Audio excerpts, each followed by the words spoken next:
This entitled dog mom thinks she owns the entire park, but these teens have had enough of this entitled dog mom and her fur baby. Happy birthday, today's your birthday and on with the revamped show. A bit of backstory. My dad met my stepmother shortly after my mother died. Don't feel sorry, she was a narcissist, but that's a story for another dozen or so posts. I always knew she didn't really love me, but I was 18 and moved out shortly after and didn't really meet her that often, so it didn't bother me. She made my dad happy and we were civil. Not friends, but not enemies either, so I was fine with it. And now to the story. I went to visit my dad for 2 weeks and brought my son with me. Everything seemed to be fine at the beginning. I have a half brother who is 6 at the moment. My son is 3.5 years old, so they played together. There were a couple of fights, nothing major, just 2 kids having disagreements. And then, this Saturday, I went to bed early because I had a migraine, so I didn't help clean up in the evening. The house they live in isn't fully renovated yet, so there's a ventilation pipe next to the room I was staying in, through which I could hear the conversation she was having with my dad, talking about how bad of a child I was not to help clean up. My dad defended me saying I had a migraine, so what was the big deal? She got all defensive and told my dad he didn't raise me properly. And I mean, come on, she knows what migraines are like. She has a hernia in her neck, so she gets them quite often. But I guess it's different when others are able having them. I felt bad hearing that, but decided not to say anything about it, since I came to spend time with my dad and didn't want to cause problems. On Sunday, my half-brother was having a bad day, I guess, since he's usually a very bright kid. He and my son kept arguing, and I kept breaking up the arguments. My stepmother was upstairs, lying down because she wasn't feeling well, so she probably heard me and my dad having talks with my half-brother all the time. At one point, I saw him holding my son's head underneath his arm and hitting him on the back, so I reacted by exclaiming, "Half-brother, stop!"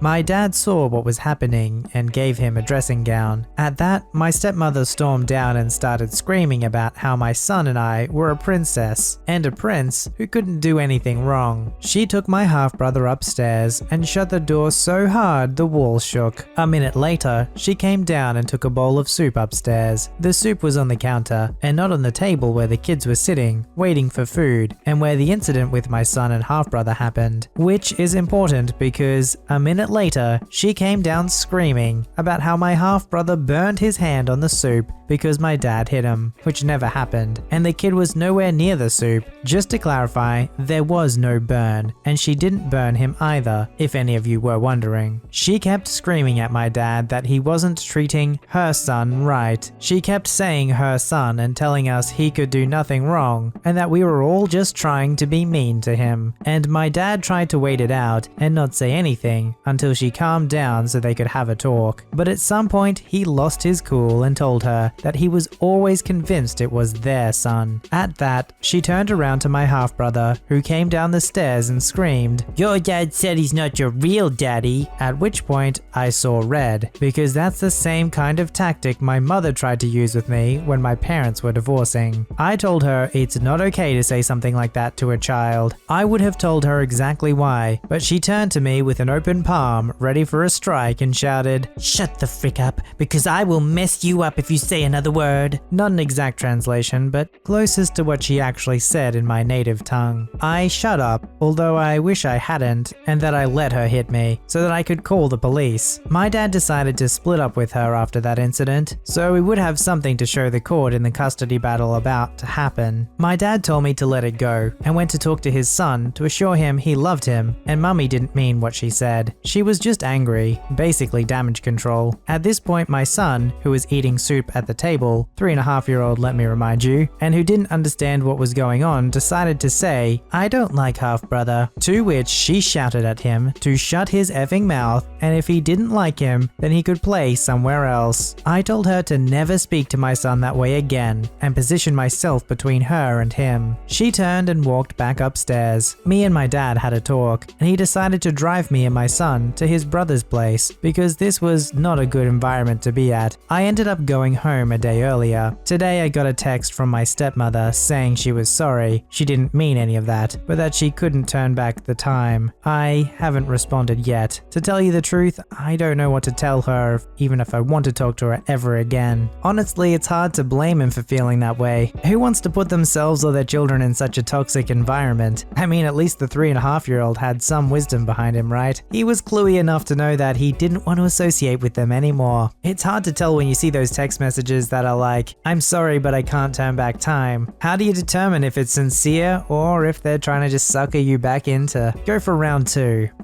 This was when my friend and I were about 16. I'm 21 now. He wanted to meet up at the park in our neighborhood to hang. My dog, a very beautiful German Shepherd and Australian cattle dog mix, saw me start to leave and gave me a sad look, so I decided to take her. It's important to know that while my dog is super friendly with people she's familiar with, she's extremely anxious and defensive around strangers. She will bark up a storm at people she feels scared of, but she would absolutely never attack another person or animal. Generally though, she's pretty docile in public spaces, like parks, as long as there's not a lot of people. Since my friend lived closer, he got to the park first. I texted him to make sure there were no other people at the park. It was late evening on a weekday, so there wasn't anyone but him. I hooked my dog up to her leash and walked to the park. My dog was very happy. At this particular park, there's a large clearing of grass. Since no one was around, I decided to let my dog off the leash to get out her zoomies while my friend and I talked. That was probably not smart, but well, I was 16 and my dog looked pitiful stuck on a leash. About 15 minutes later, I saw an adult man and woman who both looked trashy if I'm being honest, in the distance, walking towards the park. The woman had a dog about the size of mine on a leash. Immediately, I called my dog over and put her back on her leash. Unfortunately, she saw the people approach and began to bark. I pulled my dog as close to me as possible. If they were going to stay at the park, I was prepared to leave, but I hoped the couple would just pass through the park and move on. I was not prepared for what happened next. The man and woman were glaring at my friend and I and proceeded to walk straight up to us. Since my dog was barking, their dog was too. The first thing out of the woman's mouth was, "Does your dog want to freaking fight? My dog will kick your dog's butt."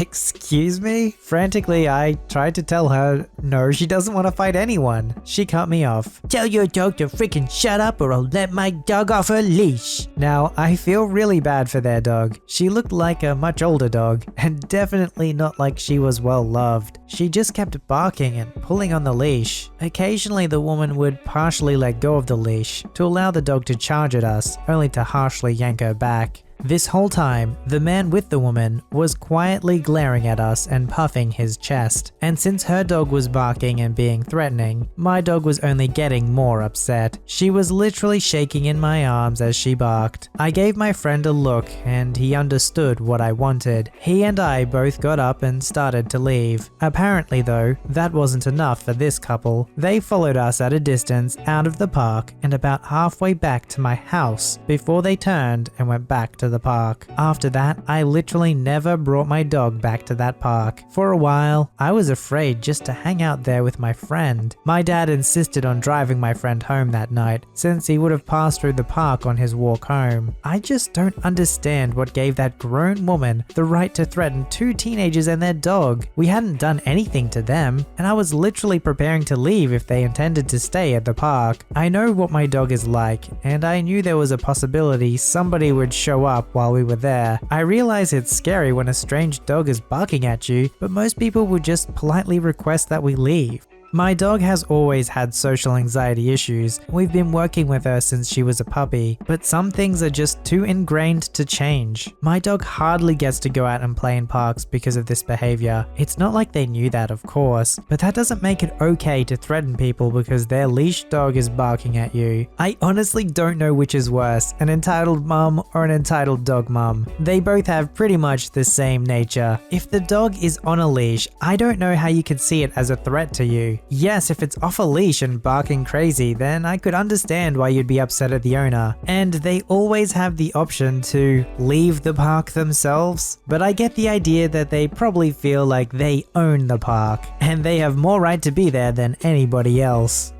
So I was celebrating my 21st on end of May, which is not a big thing to celebrate in Germany. The only thing to celebrate is that you would be able to party in Vegas, but that's it. In Germany, you can do everything once you hit 18. My entitled aunt doesn't live anywhere near, but didn't even bother to write me a happy birthday text the last few years. Don't ask me why. I've never done anything to her, but she's the type to show up when she needs help, but when everything is fine for her, even temporarily, she doesn't give a darn. She's my mother's sister, but she straight up forgot about my birthday multiple times, even after being reminded by my mother. Important to know for the story, my aunt had a long-time husband before divorcing him, and they never had children. I visited her and her ex-husband multiple times with my family, and he was the perfect uncle. He always cared, always had the open ear for everybody, and always kept her in check, I guess. And he was well off. I don't know what he exactly did, but he was the IT guy who survived .com and was big in investment, but always was humble about it. Just not the guy with the big house and the big new car. He always seemed like a regular nice neighbor who just happened to have more in the account than others. I never even assumed that he was that well off until he invited me and my parents to his lake house. After divorce, he still kept contact with everyone and invited me on his new sailing boat. Just his personal hobby. Happiness was her name, and this boat wasn't cheap.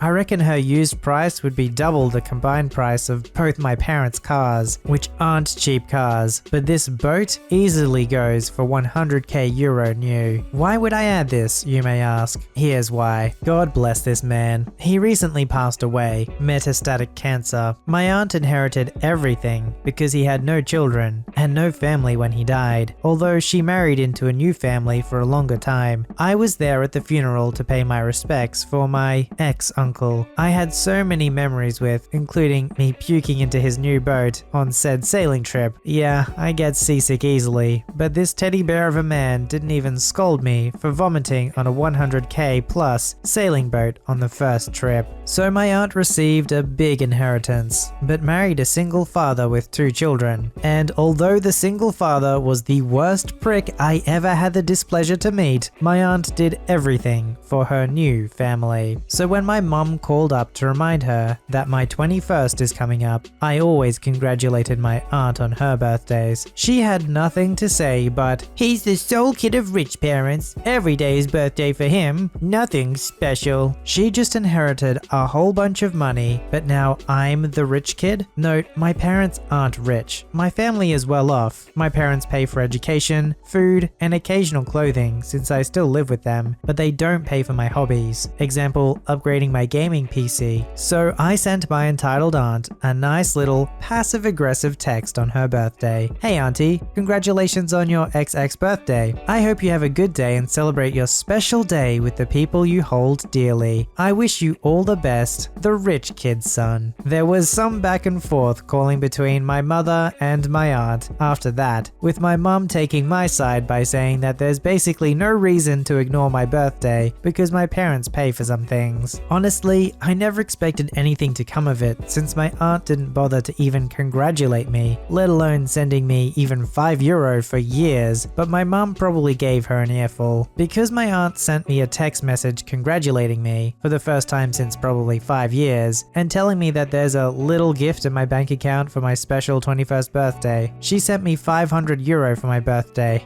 Holy crap. Family peace is restored once more, I guess. I have no idea what that mother said to the entitled aunt, but it must have been something pretty intimidating to have put €500 after doing nothing for years and years. The thing is, it sounds like OP didn't even really expect money or anything. It's just that birthdays are important to them and they remember everyone else's birthday, so, you know, hoping they return the favor with a text message. Well, I guess that's €500 more to go towards upgrading your gaming PC. Yeah, not a bad birthday.